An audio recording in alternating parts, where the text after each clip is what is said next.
How you put your harness on can make or break your truck pull. We see a ton of mistakes that people make time and time again, and it messes up their entire pull. Most harnesses are similar enough, but what you want to be sure of is get a harness that goes around the waist, so it's around your hips. That's where all the power comes from. Stay away from just the harnesses that go over your shoulder only. I know there's some out there. It's not going to help you out at all. So we have an Iron harness. This is roughly 30 years old. It's been in the family a long time. But it still pulls trucks. It does. It works really well. It's a good investment. Sometimes it's a pain getting in and out of it, but the Spud Inc. one is an excellent harness. That's very fast in getting in and out. It has a buckle up on top and on the bottom. Everything here is, I don't know, it's like you have to latch it in and stuff. Step in and pull and adjust. So some of the mistakes that I've seen over the 30 years or so, the waist, I've seen it up and I've seen it low. All right, you want it over your hips, your hip bones. Now why is that? Well, this is where all the power comes from. So if you turn around, so you have the carabiner, it should be right where your tailbone is. If it's up higher, it's not efficient. You're gonna be working against yourself.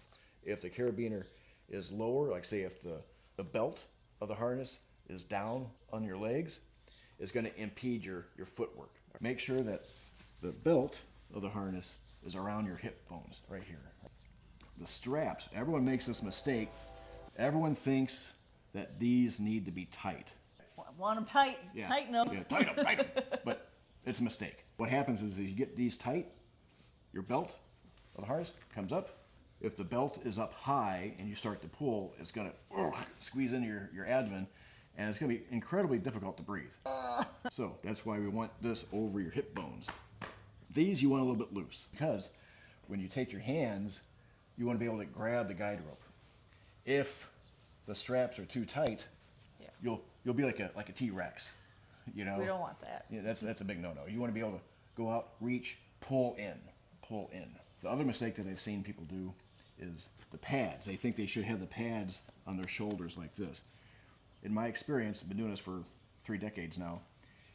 Here's a tip that no one really shows, is move the pads up and back as far as possible. Why would you want to do that? Well, this is a thinner material, this is a little thicker, so if you have the thick material up by your shoulders and you're trying to reach for the guide rope and you're putting pressure on by pulling the vehicle, it's going to pull your hands back a little bit. So in order to be able to acquire that guide rope, put the pads back a little bit. That frees up your shoulder mobility just a little bit. Also, before you perform the truck pull, check your own gear. Make sure that the buckle is secure.